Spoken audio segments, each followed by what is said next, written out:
सोमवार व्रत कथा विधि। सोमवार का व्रत चैत्र, बैसाख, श्रावण, माघ, शीशवा, कार्तिक मास में आरंभ किया जाता है। साधारणतः श्रावण मास में सोमवार व्रत का अधिक प्रचलन है। सोमवार को प्रातः काल काले तिल का तेल लगाकर स्नान करें व विधि पूर्वक शिव जी का पूजन करें। मम क्षेम स्थैर्य विजयाय रोगेश्वराय वृद्धिर्यर्थ सोमव्रतम करिष्ये से संकल्प कर केशव पूजन करे। ध्यान। ओम नमो दशभुजाय त्रिनेत्राय पंचवदनाय शूलिने श्वेत वृषभारूढ़ाय सवोभरण भूषिताय उद्मेहार्थ स्थाये नमस्तुते सर्वभूते। उपरोक्त ध्यान कर दिन में तीसरे पहर तक व्रत करे व एक समय भोजन करे। इसके प्रभाव से सभी प्रकार के सुखों की प्राप्ति होती है। सोमवार का व्रत व कथा पूजन। चैत्र मास में गंगा जल से सोमनाथ स्नान कराने के समान, बैसाख में कन्यादान के समान, जेठ में पुष्कर स्नान व गोदान के समान, भाद्रपद में यज्ञो व वत्स गोदान के समान, श्रावण में अश्वमेघ यज्ञ के समान और कार्तिक में वेद ज्ञाता ब्राह्मणों के 4 घोड़े जुते रथ के दान के समान, फागुन में ग्रहण के समय गोदान समान फल प्रदान करता है। सोमवार के व्रत 3 प्रकार के हैं। साधारण प्रति सोमवार, 16 सोमवार और सौम्य प्रदोष। शिव पूजन के पश्चात कथा सुननी चाहिए, इससे भगवान शंकर प्रसन्न होते हैं।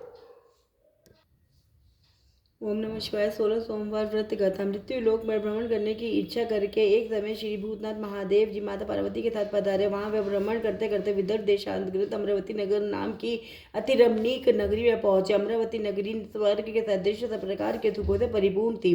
उसमें वहां के महाराज का बनाया हुआ अति रमणीक शिव जी का मंदिर बना था। उसमें कैलाशपति अपनी धर्मपत्नी के साथ निवास करने लगे। एक समय माता पार्वती अपने प्राणपति को प्रसन्न देखकर मनोविनोद करने की इच्छा करके ऐसे प्रश्न करने लगी, हे महाराज, आज तो हम दोनों चौसर खेलें। शिवजी जी ने प्राण प्रिया की बात को मान लिया और चौसर खेलने लगे। उस समय इस स्थान पर मंदिर का पुजारी ब्राह्मण मंदिर में पूजा करने को आया। माता जी ने पुजारी से प्रश्न किया कि पुजारी जी बताओ कि इस बाजी में किसकी जीत होगी। पुजारी बिना विचारे शीघ्र ही बोल उठा कि महादेव जी की जीत होगी। थोड़ी देर में बाजी समाप्त हो गई और पार्वती जी की विजय हुई। तो पार्वती जी ने पुजारी को झूठ बोलने के अपराध के कारण कोढ़ी होने का श्राप दे दिया।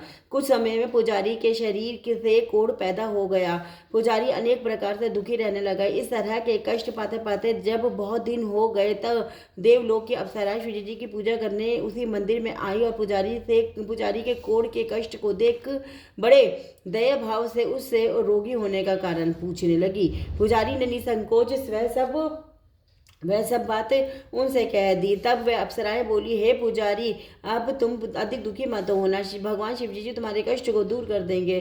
तुम सब व्रतों में श्रेष्ठ जो षोडश 16 सोमवार का व्रत है उसको भक्ति के साथ करो। तब पुजारी अप्सराओं के हाथ जोड़कर विनम्र भाव से षोडश सोमवार की व्रत विधि पूछने लगा। अप्सराएं बोली कि जिस दिन सोमवार हो उस दिन भक्ति के साथ व्रत करें। स्वच्छ वस्त्र पहने, आधा सेर अच्छे बने स्वच्छ गेहूं का आटा ले, उसके 3 अंग बनावे और घी, गुड़, नैवेद्य, पुंगीफल, बेलपत्र, जनेऊ, जोड़ा चंदन, अक्षत, पुष्प आदि के द्वारा पुष्प्रदोष काल में भगवान का विधि से पूजन करे।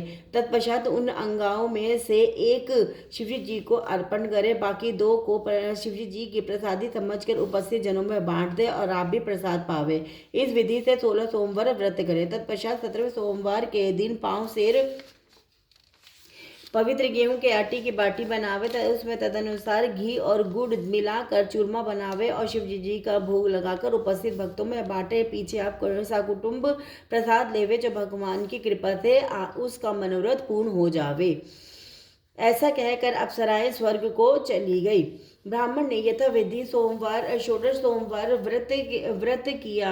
व्रत किया और भगवान शिवजी जी की कृपा से रोग मुक्त होकर आनंद से रहने लगा। कुछ दिन बाद जब फिर शिवजी जी और पार्वती उस मंदिर में पधारे, तब पुजारी को निरोग देख पार्वती ने पुजारी से रोग मुक्ति का कारण पूछा। तो पुजारी ने 16 सोमवार व्रत का कथा कह सुनाई। तब तो पार्वती ने अति प्रसन्न हो ब्राह्मण से व्रत की विधि पूछकर व्रत करने को तैयार हुई, जिसके कारण उनके रूठे हुए पुत्र कार्तिकेय स्वयं माता के आज्ञाकारी हुए।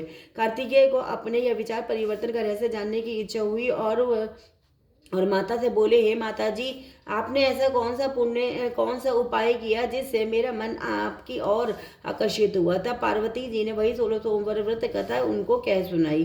तब वे बोले कि इस व्रत को मैं भी करूंगा, क्योंकि मेरा प्रिय मित्र ब्राह्मण बहुत दुखी दिल से परदेश गया है। हमें उससे मिलने की बहुत इच्छा है। तब कार्तिकेय जी ने भी इस व्रत को किया और उनका प्रिय मित्र मिल गया। मित्र ने इस आकस्मिक मिलने का भेद कार्तिकेय जी से पूछा तो वह बोले, हे मित्र, हमने तुम्हारे मिलने की इच्छा से 16 सोमवार का व्रत किया था। अब तो ब्राह्मण मित्र को भी अपने विवाह की बड़ी इच्छा हुई। कार्तिकेय जी ने व्रत की विधि पूछी और यथाविधि व्रत किया। व्रत के प्रभाव से जब वह किसी कार्यवश विदेश गए तो वहां के राजा की लड़की का स्वयंवर था। राजा ने प्रण किया था कि जिस राजकुमार के गले में जब सब प्रकार श्रृंगारित रातनी माला डालेगी, मैं उसी के साथ अपनी प्यारी पुत्री का विवाह कर दूंगा। शिवजी जी की कृपा से ब्राह्मण भी स्वयंवर देखने की इच्छा से राज्यसभा में एक और बैठ गया। नियत समय पर रत्नी आई और उसने जयमाला उस ब्राह्मण के गले में डाल दी। राजा की प्रतिज्ञा के अनुसार बड़ी धूमधाम से कन्या का विवाह उस विप्र के साथ कर दिया और विप्र को बहुत सा धन और सम्मान देकर संतुष्ट किया। विप्र सुंदर राजकन्या पाकर सुख से जीवन व्यतीत करने लगा। एक दिन राजकन्या ने अपने पति से प्रश्न किया कि प्राणनाथ, आपने ऐसा कौन सा भारी पुण्य किया जिसके प्रभाव से हाथी ने सब राजकुमारों को छोड़कर आपको वरण किया। ब्राह्मण बोला, हे प्राण प्रिय, मैंने अपने मित्र कार्तिकेय जी के कथा अनुसार 16 सोमवार का व्रत किया, जिसके प्रभाव से मुझे तुम जैसी स्वरूपवान लक्ष्मी प्राप्त हुई। व्रत की महिमा को सुनकर राजकन्या को बड़ा आश्चर्य हुआ और वह पुत्र की कामना करके व्रत करने लगी। शिवजी जी की दया से उसके गर्भ से एक विद्वान पुत्र उत्पन्न हुआ। माता पिता दोनों उस पुत्र को पाकर प्रसन्न हुए और उसका पालन भली प्रकार करने लगे। जब पुत्र समझदार हुआ तो एक दिन उस अपनी माता से प्रश्न किया कि हे माता, तूने कौन सा तप किया है जो मेरे जैसे पुत्र को सम्मुख प्रकट किया। पुत्र ने ऐसे सरल व्रत को और सब तरह के मनोरथों को पूर्ण करने वाला सुना तो वह भी इस व्रत को राज्याधिकार पाने की इच्छा से करने लगा और हर सोमवार को यथाविधि व्रत करने लगा। उसी समय एक देश के वृद्ध राजा ने के देवलोक जाने पर यही ब्राह्मण बालक गद्दी पर बिठाया गया, क्योंकि देवंगित भूप के कोई पुत्र नहीं था। राज्य का अधिकारी होकर भी वह ब्राह्मण पुत्र अपने 16 सोमवार व्रत को करता रहा। जब 17वां सोमवार आया तो विप्र पुत्र ने अपनी प्रियतमा से सब पूजन सामग्री लेकर शिवालय में चलने के लिए कहा, परंतु राजकन्या ने दादासियों द्वारा सब सामग्रियां शिवालय में भिजवा दी और आप नहीं गई। जब राजा ने शिवजी जी का पूजन समाप्त किया तब एक आकाशवाणी हुई कि हे राजा, अपनी इस रानी को राजमहल से निकाल दे, नहीं तो वह तुम्हारा सर्वनाश कर देगी।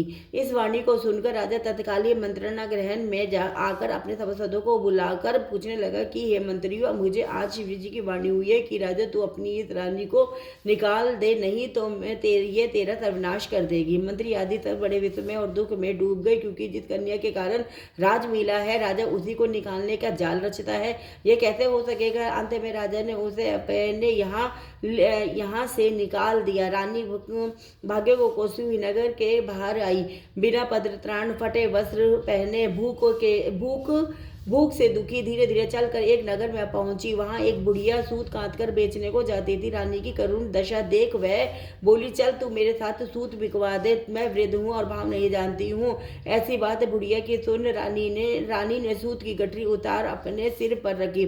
थोड़ी देर बाद ऐसी आंधी आई कि सूत पोटली के सहित उड़ गई। बेचारी बुढ़िया पछताती रह गई और रानी को अपने साथ से दूर रहने को कह दिया।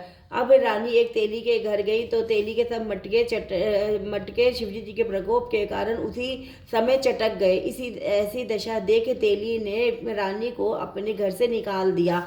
इस प्रकार रानी अत्यंत दुख पाती हुई सरिता के तट पर गई तो उस सरिता के तट का समस्त जल सूख गया। तत्पश्चात रानी एक वन में गई। वहां जाकर सरोवर का नीलकमल के सदृश जल असंख्य कीड़ों से भर गया। रानी ने भाग्य पर दोषारोपण करते हुए उस जल का पान करके पेड़ की शीतल छाया में विश्राम करना चाहे। वह रानी जिस पेड़ के नीचे जाती उस पेड़ के पत्ते तत्काल ही गिरते गए।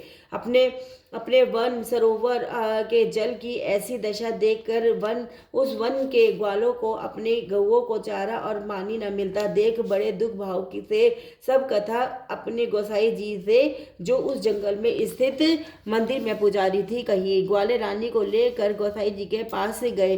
रानी की मुख कांति और शरीर शोभा देख गोसाई जान गए कि यह अवश्य ही विधि और गति की मारी कोई कुलीन अबला है।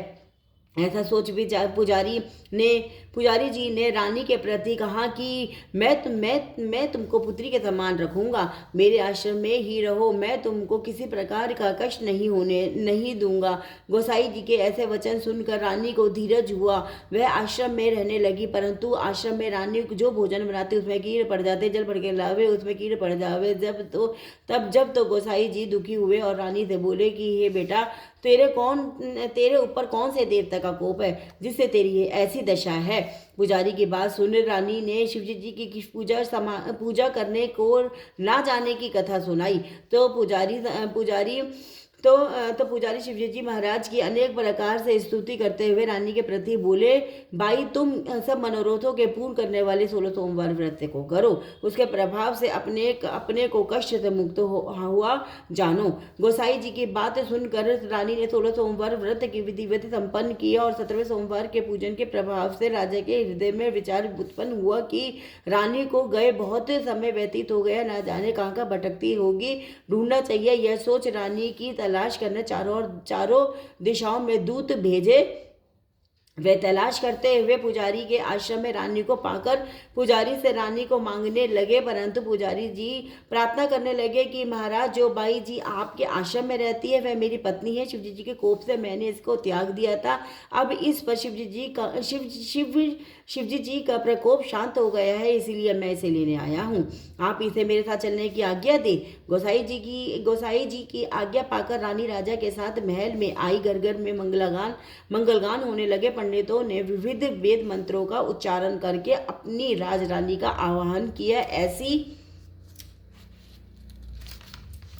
ऐसी अवस्था में रानी ने पुनः अपनी राजधानी में प्रवेश किया। महाराज ने अनेक तरह से ब्राह्मणों को दान आदि देकर संतुष्ट किया। इस प्रकार से राजा शिवजी जी की कृपा का पात्र हो राजधानी में रानी के साथ अनेक तरह के सुखों को भोग करते हुए आनंद से जीवन व्यतीत करने लगा। ऐसे ही जो मनुष्य भक्ति से 16 सोमवार का व्रत इत्यादि करता है वह इस लोक में सभी सुखों को भोग कर शिवपुरी को प्राप्त होता है। यह व्रत सब मनोरथों को पूर्ण करने वाला है।